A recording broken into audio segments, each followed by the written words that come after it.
नमस्कार, प्रबोधनिशी न्यूजमध्ये आपले स्वागत।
नमस्कार, मी ॲडव्होकेट रंजना संजय वानखडे, समाजसेविका तसेच भारतीय जनता पार्टीचे कार्यकर्ता म्हणून इथे सेक्टर 19 आणि 20 प्रभाग क्रमांक 14 मध्ये काम करत आहे।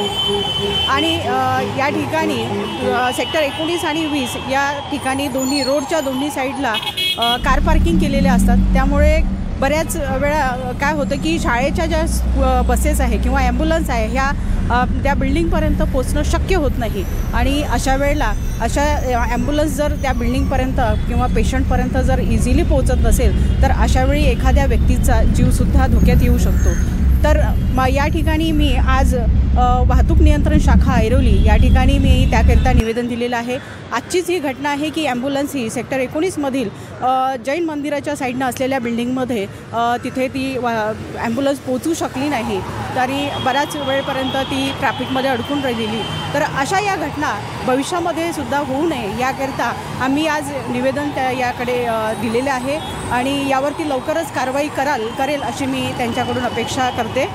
तसेच सेक्टर 8 येथील डीमार्टजवळ असणाऱ्या रिक्षा स्टँडवर बऱ्याच वेळा काय होतं की ज्या मीटरप्रमाणे त्यांनी जे चार्जेस घ्यायला पाहिजे तर ते चार्जेस न घेता महिलांकडून किंवा नागरिकांकडून हे जास्त पैसे उकळले जातात आणि ही जी लूट आहे तर ती ही लूट थांबली पाहिजे याकरिता सुद्धा मी निवेदन दिलेलं आहे। डीमार्टजवळच काय तर तसंच सेक्टर आपल्या ऐरोली स्टेशनला असणारी जे आहे ऑटो स्टँड आहे या ठिकाणी सुद्धा हेच प्रकार घडत आहे।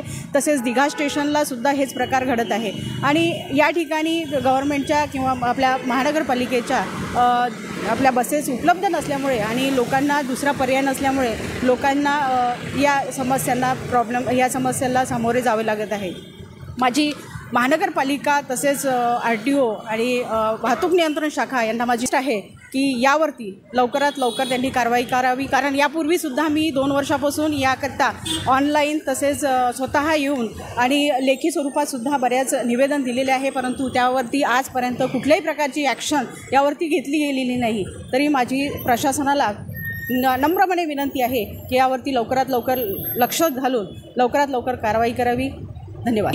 संपूर्ण ऐरोलीतील संपूर्ण जनतेला माझे आव्हान आहे की आपण सुद्धा एक जबाबदार नागरिक म्हणून आपण जर वन साईड आपण पार्किंग करून घेतली आणि एक साईड जर रोडची मोकळी असेल तर ॲम्ब्युलन्ससारखी जे अत्यंत आवश्यक अशी सुविधा जी पेशंटपर्यंत पोहोचायची असते तर ती पोहोचली आणि आपण आपल्या सहकार्याने कोणाचे तरी जीव वाचत असेल तर नक्कीच यामध्ये आपल्या सर्वांचाच फायदा आहे। धन्यवाद।